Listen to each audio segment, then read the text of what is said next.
Through to Councillor Oliver, no, we did not. Okay. So in your opinion, and again, I don't want to put you on the spot, but would extending the bid period by a week or 2 or 3 likely result in more bids, or would we be faced with the same potential problem? Mr. Chair, through to Councillor Oliver, my answer is I don't know. And I generally don't like to give that answer, but I truthfully don't know if extending the time period would make a difference. And as the department staff issuing the RFP, we really work with our colleagues in corporate support services, and we really trust their expertise and their advice on the procurement process. And so in terms of the length of time that the RFP was issued, this was their advice. We absolutely respect and trust that, and it is longer than the normal process. Okay. And my final question, Mr. Chair, is with respect to the fact that this time around you have suggested or have indicated a willingness to just have 4 of the positions, should we decide to go that route internally, being FTEs of a permanent nature, and the other 3 would be single-year contracts subject to review at the end of that period of time. Am I correct in remembering last time when the report first came to us, the recommendation was for 7 permanent FTEs, or was the breakdown the same last time? Mr. Chair, through to Councillor Oliver, the initial ask or the initial request was for 7 permanent FTEs. Mayor Luke, please. Just to say, and I know we've had a lot of debate last time, so I'm not going to belabor, but Mr. Chair, I won't be supporting the motion. I have faith in Heidi and the way that that our consultant has their track record. You know, I guess if the motion does pass, then we'll see if there's a better alternative.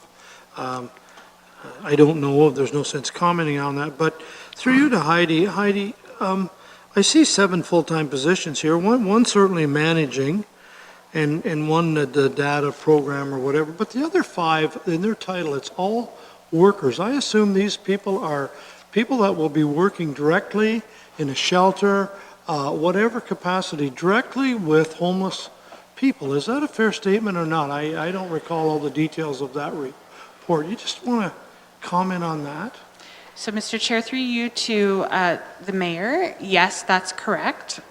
The other 5 staff are all staff that work directly with people who are using our services, and I would also suggest that part of the work of the program manager is to provide direct support to those staff and to be involved in working with them in problem solving and case management for those people whose lives are particularly complex.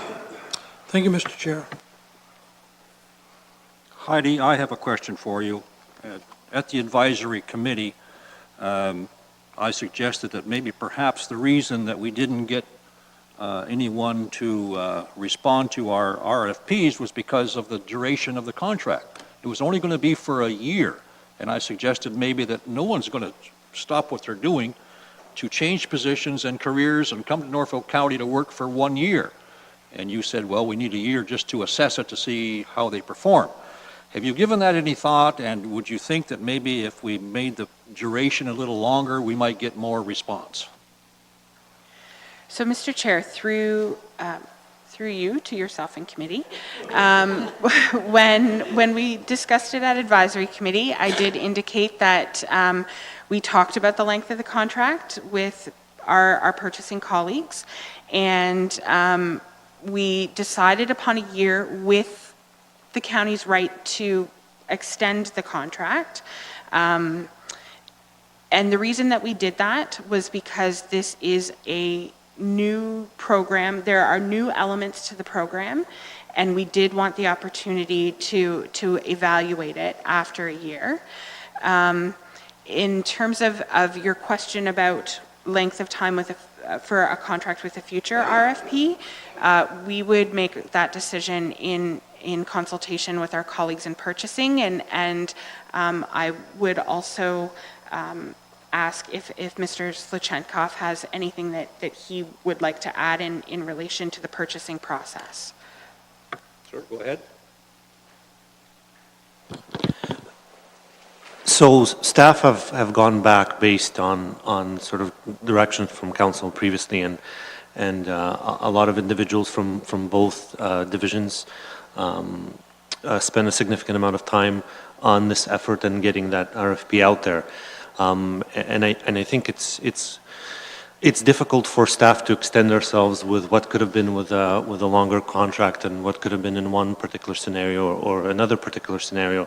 But I think it's quite telling, and from the feedback and the conversations that I've had with our purchasing department, is despite the fact that 4 bids were picked up, there is a very telling lack of questions, inquiries, or feedback. So it's not like the feedback that we're being provided is we don't like the terms, or we don't like the length, or we need additional time to submit a proper RFP process. We need additional time contemplating this. There's just a lack of any sort of feedback to indicate that anybody's interested at all as far as the purchasing department is concerned, or putting this RFP out there. So unfortunately, any asks of staff to hypothesize as to what would happen if we were to go back and issue this again, due to the lack of any interest articulated by anybody or any feedback, the perspective has to be that there would be no different outcome the next time around with a longer time period than we had this time. Okay, thank you. Anyone else? Councillor Wells, I'll again. just make a comment, Mr. Chair. This would be in time of where we have a hiring freeze, that we are going to hire 6 new employees. Councillor Height? Thank you, Mr. Chair. I think that question that you asked is very pertinent to all of this.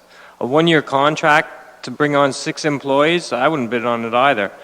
But through you, Mr. Chair, to Heidi, in the bid document, do you know the 4 proponents that picked up the documents? Mr. Chair, through you to Councillor Height, I do. However, I can't answer that question in open session. As long as I know that you know them. So I'm assuming that the Salvation Army, who currently does our things now, and you had mentioned they are interested in extending it another 6 months? Mr. Chair, through you to Councillor Height, I had a conversation with the manager and the director at the Salvation Army. They are interested in a 6-month extension to their contract. Okay, so worst case scenario, they could do a 3-year extension? Mr. Chair, I can't answer that question. Okay, so I think we do have options there, Mr. Chair. I appreciate all the work that our staff put in there. The reports from Heidi are always excellent, and it's not that I have a problem with that. We're taking away positions from real businesses out there. We're pulling the rug out from underneath the Salvation Army. And I see this happen far too often in Norfolk County for my liking, Mr. Chair. If we feel there's a niche out there, Norfolk County will hire inside employees, fill that niche. And I think it hurts the community overall because you don't give that service to other businesses or other things that need that.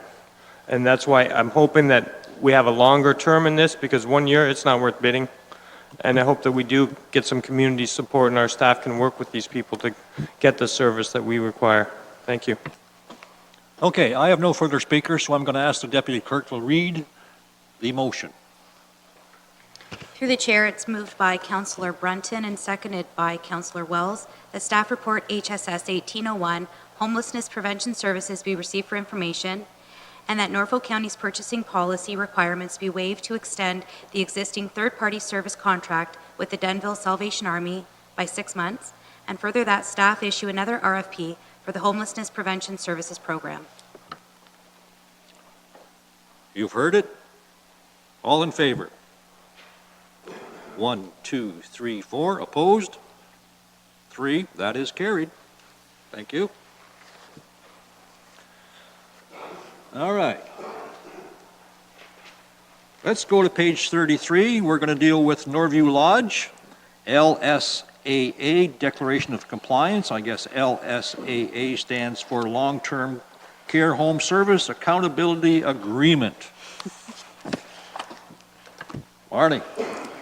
Thank you, Mr. Chair. This is a routine annual report to fulfill our accountability agreement with the HNHB Lynn to file a declaration of compliance. All obligations required have been fulfilled according to the accountability agreement, and asking council to direct the mayor to sign the declaration of compliance as attached. And with that, I'd be happy to answer any questions.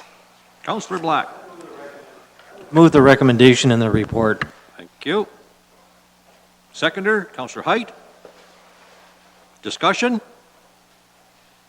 Woo. Are you sure? All those in favor? Thank you.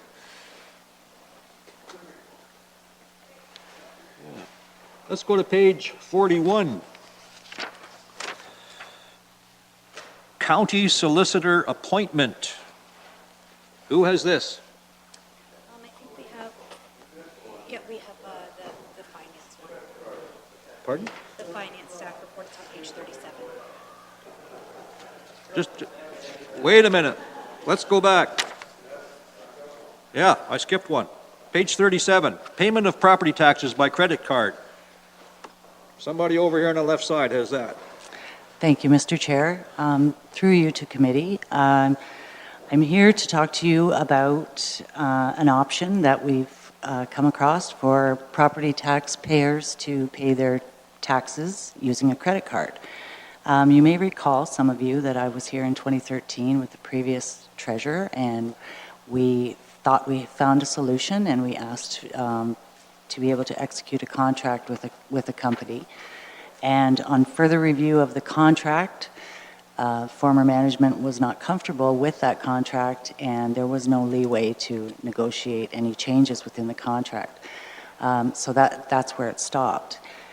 Since that time, staff have been looking for an alternative solution, and recently was brought to my attention at a conference from other colleagues that there is a service out there. There may be more than one, but there is one that I mentioned in the report, and there are other municipalities who know of property tax payers who are using this service to pay their taxes by credit card. And the good thing about this is it's a third party accepting credit card payment.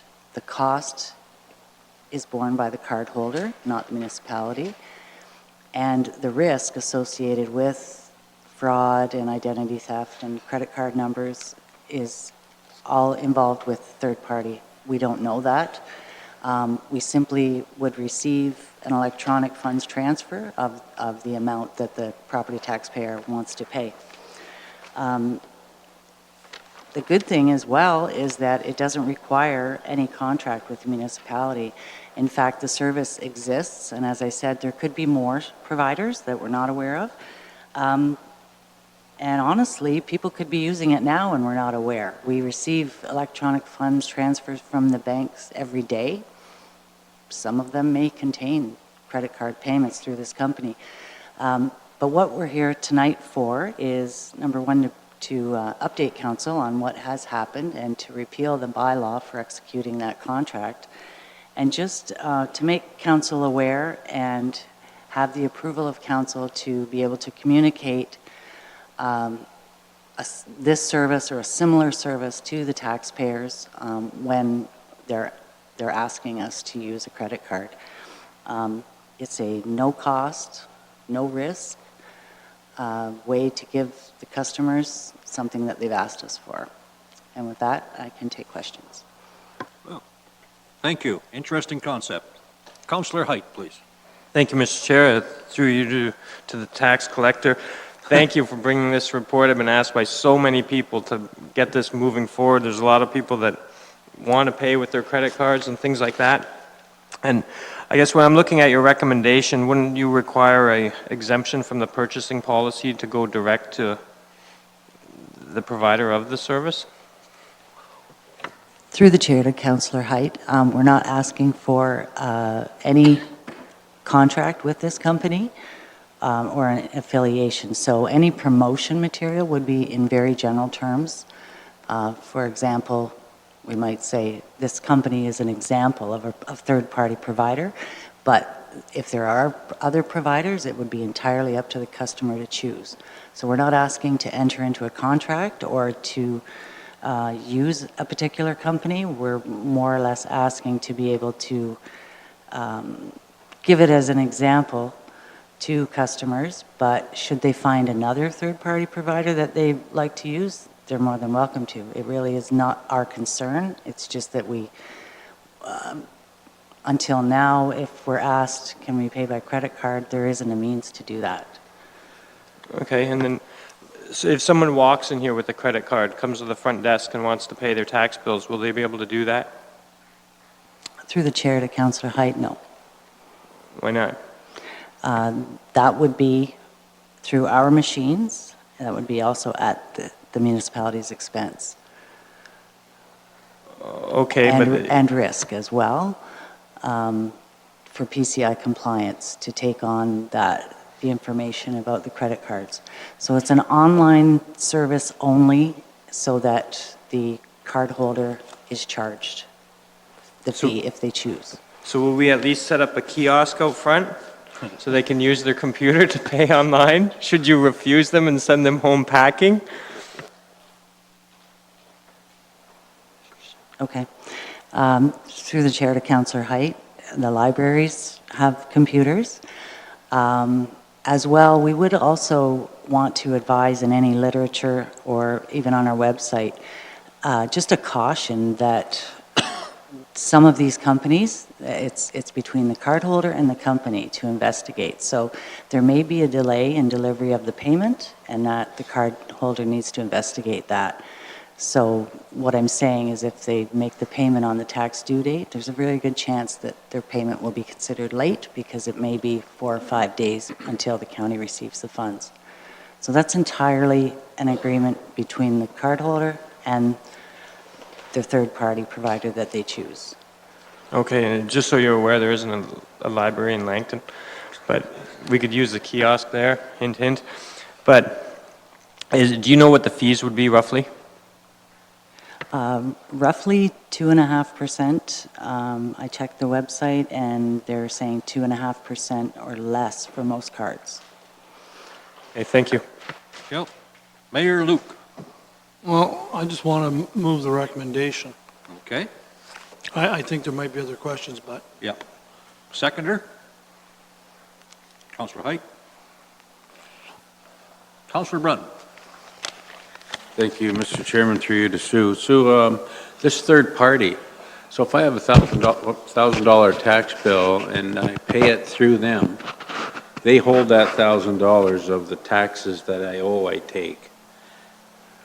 Correct? They hold that tax dollars and they send it to the county. Am I correct?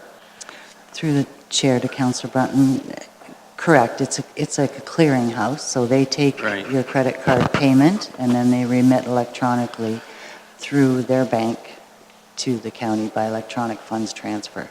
It just comes through on a chartered bank listing, I'm told. I checked with the colleagues in Oakville and it just appears with other payments from that bank. So we may be receiving them now and don't even know. Oh, okay. And I guess the other question is, if that payment is made, it's like, the longer they hold that money, I guess they make money on it, right?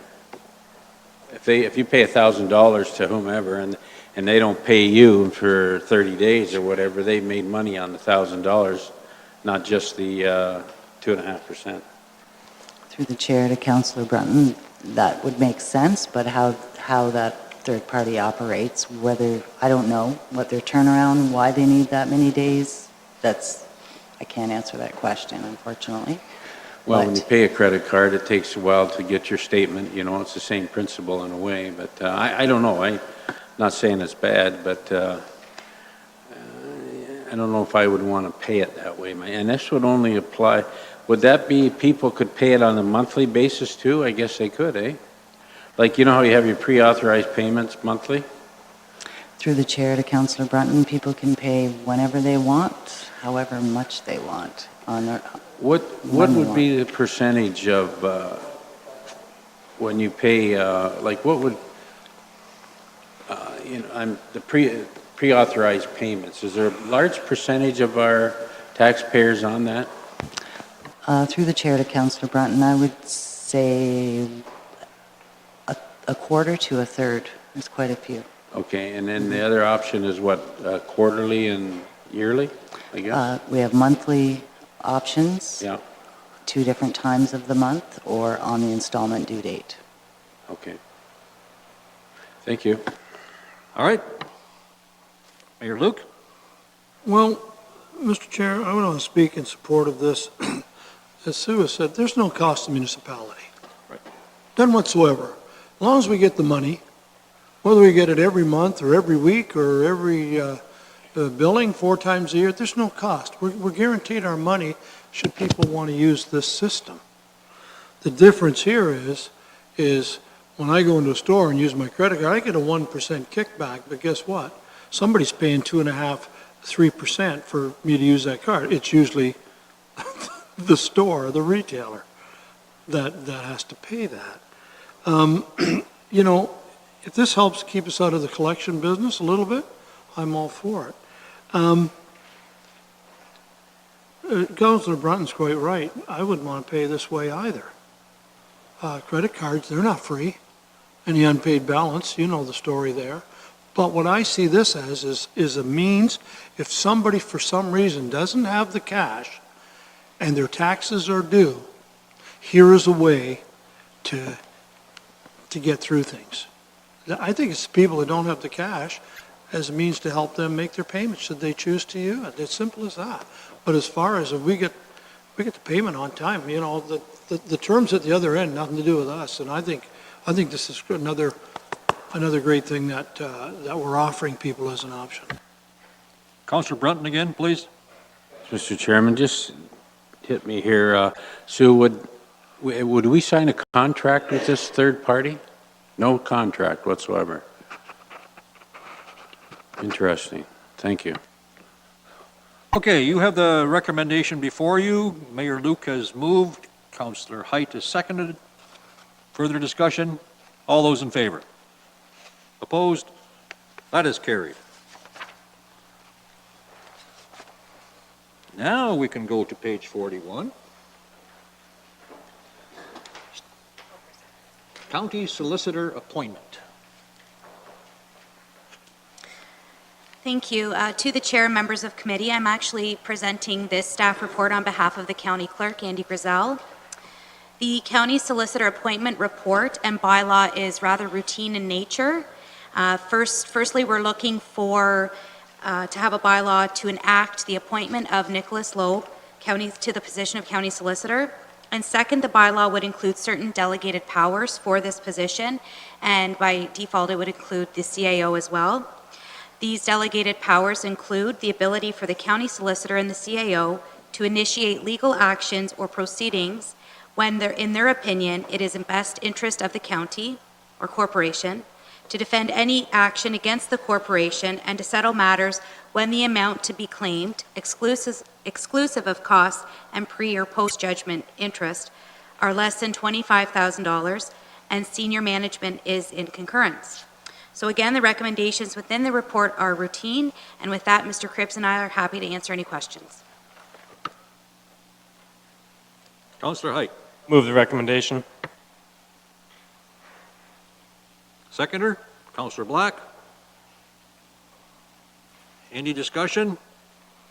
Okay. It's before you. Moved and seconded. All those in favor? That is carried. Let's go on to our last report. Proposed Federation of Canadian Municipalities membership. You have this as well? Mr. Cripps. Good evening, Council. This is an ask for approximately $14,000. It would be levy spending. It was not included in the 2018 budget. Get all the bad stuff right out there front and center. Worst kind of spending, not in the budget, would need amendments to make this happen.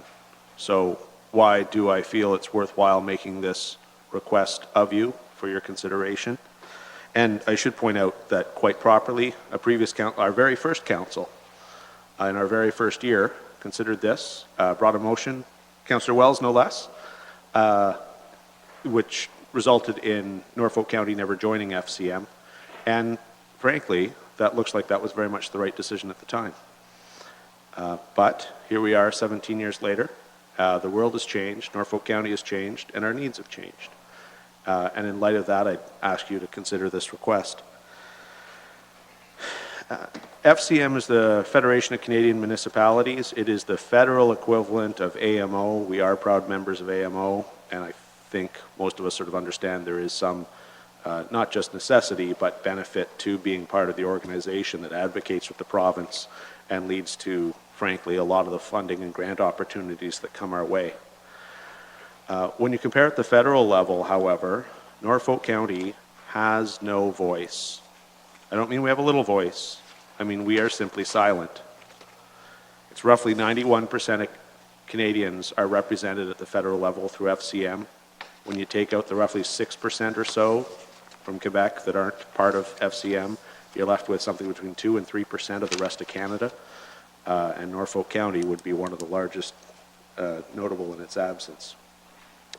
There isn't a reason, you don't join just because your neighbors, just because the other guy does. Don't jump off a dock or a cliff just because someone else does. That's not the rationale. We have included local area municipalities that are, so you can see that other councils have considered this. That's not the reason, although I hope it's informative. There are 3 really good reasons to join, and first and foremost is the opportunity for funding with respect to asset management planning. 2 weeks from today, you are going to receive a report that you've instructed me to write, my office to write, with respect to asset management planning. And I was working on it earlier today. It's a conjunctive report coming from Mr. Johnson, Ms. Robinson, and myself. And that report is going to address, there are really only 2 ways to deliver that service: either hire an outside firm or retain the services of a human being to provide that on staff, be that contractor, full-time employee. At any rate, regardless of how council chooses to go in the future, the long and short of that report that's not yet before you is that we are statutorily obligated to go forward with a much more vigorous asset management plan than currently we have. On some level, we're going to need to spend some money, that'll be levy dollars, I might add, to accomplish that. However it is council ends up approving. And this mechanism allows us, we don't currently qualify for this grant because we're not part of FCM, but there are grant monies available specifically, and they'll allow the subsidization of up to 80% of a staff cost, be it employee or contract or full-time. So that's the business case. Spend the roughly $14,000 to have a shot at a heavy subsidization of something we're going to have to engage with in a sort of like it or not fashion at any rate. That's sort of the pure corporate business sense. At the moment, if you go to FCM's website or you talk to councillors or sort of senior staff from other municipalities that are part of FCM, you'll find that FCM is really leading the charge. Probably their biggest item at the moment is cannabis. And they are advocating to the federal government the way AMO is advocating to the provincial government. And we do not have a seat at that table. And the federal government has about as big a role with cannabis as the provincial government does. It's sort of a split area of jurisdiction. We know they each have some sort of impact, some sort of jurisdiction. Federal really comes from the criminal side, but at any rate, I think, given where we are, given where our economy is going, given the importance, we've all heard the submissions, we've all received the emails, we've all received the phone calls, that a lot of people are concerned with respect to the cannabis file, if I may call it that it's critically important for us to have a seat at that table with respect to the cannabis file. And finally, I think it's pretty important to point out that on the housing, the federal government does have a history of offering grants and programs, and much like the province has sometimes given AMO money to disperse to its membership, the federal government has done so in the past with FCM. So that's federal monies that this national organization on occasion gets and can provide by way of grant, as with asset management, to its membership. If you're not a member, you don't have a crack at that. So membership is the cost of being involved in the club that in turn allows for future opportunities. This is a roughly $14,000 item. It's based on population. It will be roughly $14,000 for us in perpetuity. I think it opens up tremendous opportunities, and it helps Norfolk get on the national conversation and the national stage. I'm happy to answer further questions, but that's in essence the nature of the ask, the reason for the ask, and the business case for the ask. Thank you. Thank you. Councillor Height, you're up first. Thank you, Mr. Chair. Through you to Mr. Cribbs. I guess timing is a bit of an issue with this one here. We've missed the levy budget, and the asset management plan report's not coming for 2 weeks. Why are we seeing this report today? I believe partially this is professional and partially this is just life and my concept of citizenship, but I think it's problematic. I would like us to apply to a week from today for membership and then not immediately follow that up later that afternoon with an application for grant funding. I don't want to be the Johnny-come-lately, so I'm trying to get this application in now. Council will in 2 weeks hear about asset management planning. One way or another, it's going to involve some resources. We have different ways forward. But then we're hoping some months down the road to put in that application when we've sort of got an idea crystallized on how exactly we're going to accomplish that. So I appreciate the timing is awkward, but given our relative timelines, it felt necessary. Okay, now you mentioned the asset management plan, and that's definitely something that I want to see moving forward. But when I look at the sheet that you gave us, page 54, second last paragraph, it says that the program is funded by the Government of Canada. So are you certain that you require membership before you can apply for any grant funding for that? FCM, AMO, they're really the same things, just different levels of government. They act as sort of a clearinghouse for their own membership quite often, and that was certainly my understanding with that program. I can't say I've never been wrong before in my life, but that's my understanding of how this works. Okay, so then my last question through the chair is what you're looking for, $11,139 or something like that? Sorry, slightly in excess of that. It comes out to 13,900. And you're in charge of the corporation, Mr. Cribbs. You couldn't find that in some budget somewhere? We could not. You'll recall my opening plea at day one of the budget and our resiliency or lack thereof. I worry that if we were to try to do that, it would simply force us into the red in another area. So we're trying to be forthright. Keep it short. We don't want those $600 questions. Thank you. Okay. Mayor Luke. Mr. Chair, through you to Mr. Cribbs, I am interested in the possibility of the 80% funding for this. So my questions are about that primarily. We are going to have to spend some money on the asset management, either position analyst or money on consulting. Is that a reality? That's for sure. There is law that now applies on December 17th or 23rd. It's in my report. Actually, it's in my report here in front of me, at the risk of giving a preview. December 13th, 2017, the province of Ontario passed a new regulation. It took effect January 1st of this year, so a month ago, and it sets out deadlines over the next 5 years for various aspects of asset management plans. There's a required policy and then the plan itself.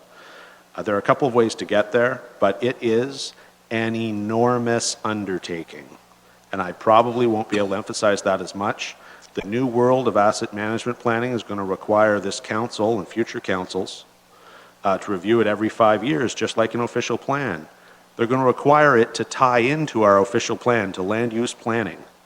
They're going to require it to tie into our financial system. It's going to be a behemoth, a fundamental foundational document, the way I consider our procedural bylaw and our official plan and our budget to be the core of what we do.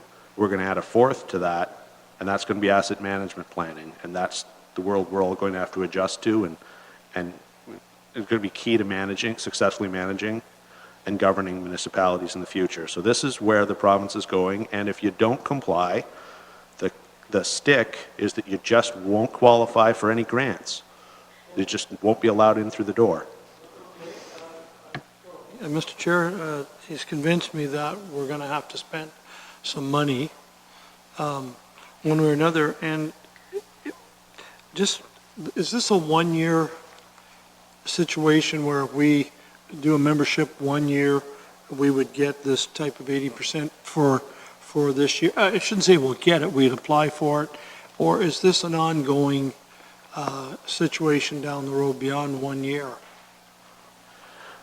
I have attended 2 seminars on this issue in the last 60 days. Mr. Johnson has attended 2, and Ms. Robinson, maybe 1? Maybe 2. 2, all right, 2. Tie goes to me because I'm speaking. I understand that the province in future years is likely to offer some amount of funding, but Okay. right now there's a pot that I don't believe we have access to because we're not a member of the club. Okay, understood. And I also think the first year will be the most expensive, frankly. Okay. Thank you. Councillor Wells, please. Mr. Chair, and thank you for your report, Mr. County Manager. And I understand you've made a great plea to join this.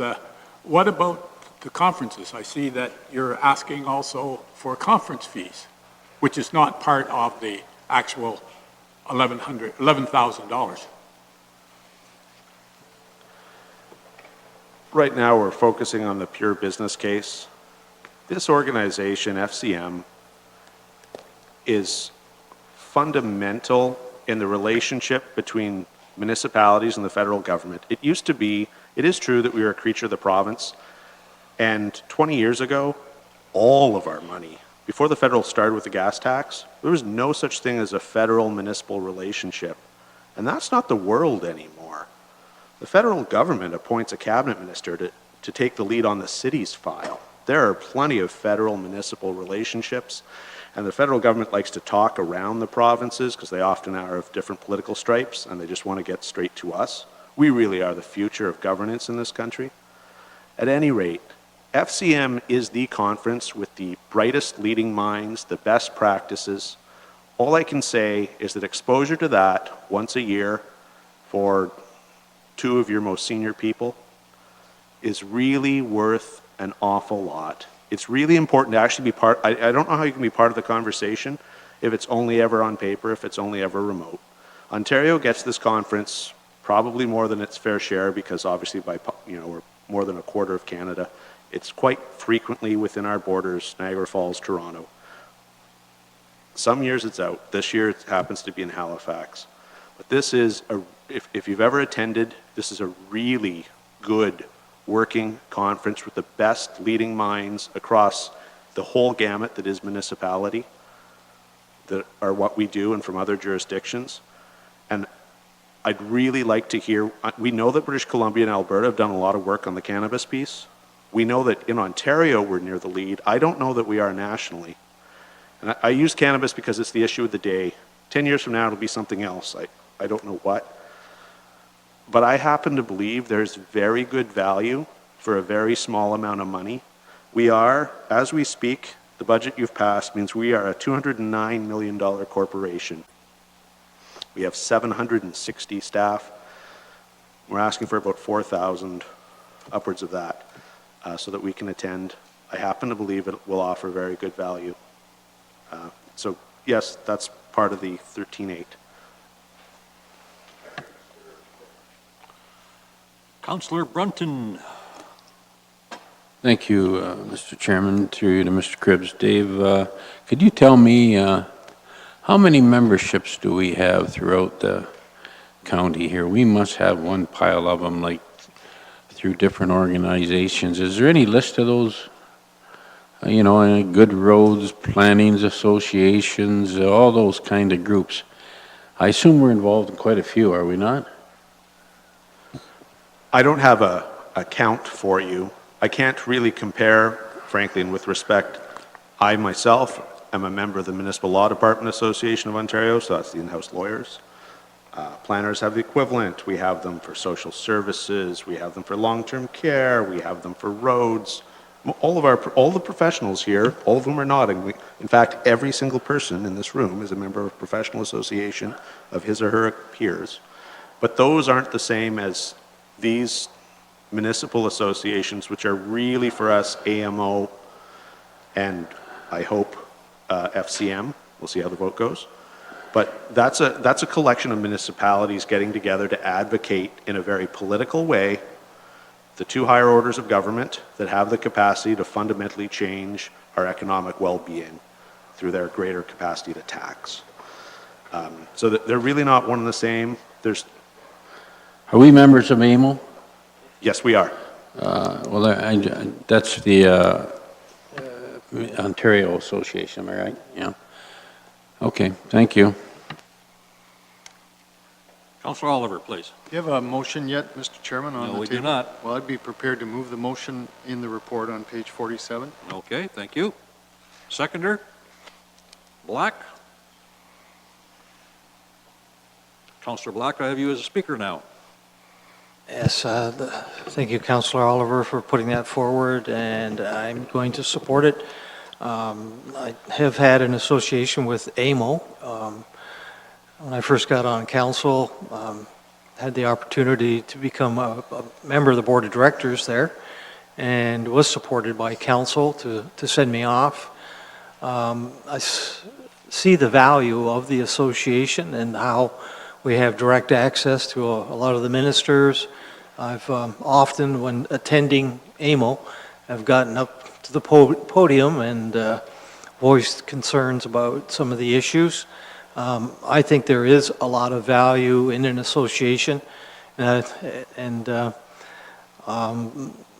guess I shouldn't be surprised that the CAO found the original motion back in 2001 or 2 or whatever when we were talking about FCM. So I remember that as well, and I believe I supported it at the time. I definitely think there's value in this, and as indicated by the Chief Administrative Officer, and I think we should support it. Councillor Oliver again? Yeah, thanks, Mr. Chair. Well, the first time on this one, I know I'm Oh, moving you it, moved but I it, but haven't you said didn't anything speak. yet, but I am Go ahead. motivated to say one quick little thing. That's just to remind my colleagues, another grant program that FCM has is their Green Municipal Fund. And I don't know that it has the same criterion. You must be a member municipality to qualify, but it's a good one. And I think it would behoove this county to learn more about that as well. And I share Councillor Black's view that just being there, we all know at the AMO conference, and Mayor Luke has done it for us the last 2 or 3 years, I think one of the important thing about these conferences is the delegations you get in front of ministers. And I suspect FCM would be no different than AMO. So I think it's a good expenditure this year. Again, we're only bound for 1 year. If council decides after this year it's not valuable to us, you don't have to continue. Thank you. Councillor Black? Just going to say, nice thing about these iPads, I pulled up the website, and Councillor Oliver's correct about, it shows all the different programs, and the one that you're talking about, the Municipalities for Climate Innovation Program. So that's right on there that you could look at. But what I should have said before was the value of being with like-minded individuals with like-minded problems. And it's absolutely amazing when you go to these conferences and you speak to these people, your fellow colleagues, and you discover that they have the same, they're faced with the same problems as we are, and some of them have already come up with a solution, or it could be that we might have a solution that they're interested in. So like rubbing shoulders with like-minded individuals with similar problems, I think is one of the biggest values that we could have from being a member of any association. Thank you. All right. The recommendation is before you that we join the Federation of Canadian Municipalities. It's been moved by Oliver, seconded by Black. All those in favor? Opposed? That is carried. And I believe, people, that brings us to the end of our business portion. And so, what's left is other business. I'll start over here to my left. Any of you three gentlemen have anything for the good of the cause? Nothing. Mr. CAO? No, sir. Okay. To my right, anybody over there got something? No, no, and no. No. All right. Let's call on Councillor Oliver. Whoa, we're on a roll. Nothing. Height, you probably have something. Yes, I got something. Holy, my back's getting sore from doing all the lifting over here, Harold. We've received a letter here in front of us from the Simcoe District Chamber of Commerce about a recent decision that we made, and in it, it speaks to the downtown revitalization. And it's been a long time. It's taken us longer to get the report than to actually do something about it. I was wondering if there's been any development on that front that we'll see this decade. I know Mr. Baird's not here, so our CBO, he knows everything. So what'd you find, Fritz? Through you, Mr. Chair, I don't have an answer to that, but I will bring it up to Chris tomorrow morning and see if we can get an answer for you next week. Appreciate that. If you could reach out and see what's going on with that. It's been a while. Certainly. Thank you. That's it, Mr. Chair. Thank you. Councillor Brunton? Councillor Black? Wells? Okay. Oh. I didn't want to make your life that enjoyable, Councillor Sonnenberg. I have two very small items. One I have spoken to on several occasions before, and I think you've heard me, and it relates to an issue that we have in Port Dover, and I'm sure you have in your communities as well, and that is these papers that are being thrown on people's driveway. And unfortunately, we've had so much snow that some of them are getting caught in people's snow blowers, and they're not happy. And in Port Dover, if you ever come to visit our lovely town, and I certainly recommend it to you, there are a great number of residents who are now putting signs on their lawn. No flyers, please. And honestly, is that what we should be doing? This is nothing more than littering. And I know Mr. Baird has given me phone numbers. I've given those phone numbers to the people involved, the companies, and the flyers still keep coming. So I think this is something that we should be addressing. And Mr. Enslin is here, and I'll turn that over to him, and hopefully that we will hear some positive results of this little fiasco that we have ongoing. My other one is, did Judy Melpass send that email to everyone? I don't believe so. And this is for Mrs. Robinson. I did receive an email from Judy Melpass with regard to my favorite topic of all time, next to snow blowers, of course, is the Meisner Dam. And she has said the following: on Wednesday, November the 29th, 2017, the Port Dover Maple Leaf listed timelines for repairs to Meisner Dam. And I just want to see if these follow. December 2017, complete documents and submitted application to the MNR. February 2018, finalized the contract documents. March 2018, advertised tenders as they are written and ready to go. April 2018, closed the tenders. May, report to council with recommendation. And hallelujah, July the 1st, we start. Could I ask Ms. Robinson if that is her time frame as well, please? Through the chairman to council, As we've previously reported, there is some flexibility in the schedule, and we are a couple of weeks behind with respect to things, but we're not seeing a significant delay at this point, and we'll be providing further updates as we have them available. Do you see this being completed in the year 2018 if your crystal ball is working? Through the chairman to council, my crystal ball's not fully on. I fully see, provided that we do not have any significant restrictions from the MNRF that as a result of that, I fully see that construction will definitely be started in 2018. But I'm fearful to say that because I haven't seen the full details from the MNRF, and every once in a while they do throw us a curveball, as we've all experienced.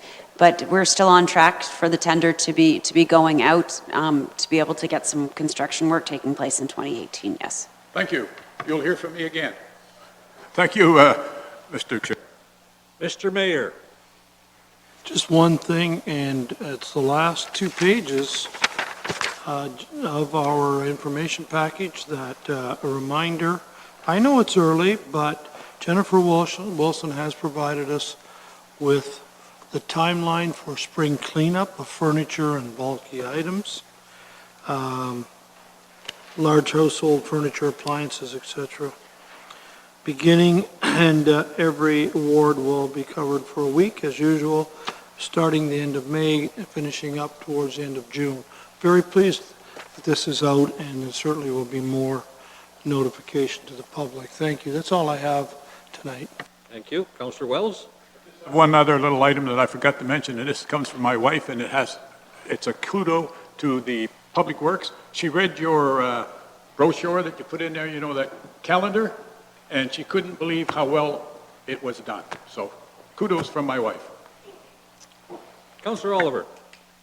Mr. Chair, I was on such a roll with others that I skipped one, and I do want to mention this, and it's a good news story. I was the only member of council, and that was just coincidental, that happened to attend this past Saturday night at the Waterford Old Town Hall, the Art Battle. This is a syndicated, if you like, or it's a worldwide event that happens where artists compete against each other and against the clock with a live audience. And I can tell you, it was a very, very fun and exciting evening, and I give Melissa Culver and her team all the credit for putting it on. It was a wonderful event, something really new for Norfolk, and I would ask Mr. Ensland to pass that on to them. Thank you. I think we're done. I thank you all for your participation, and good night, and we are adjourned.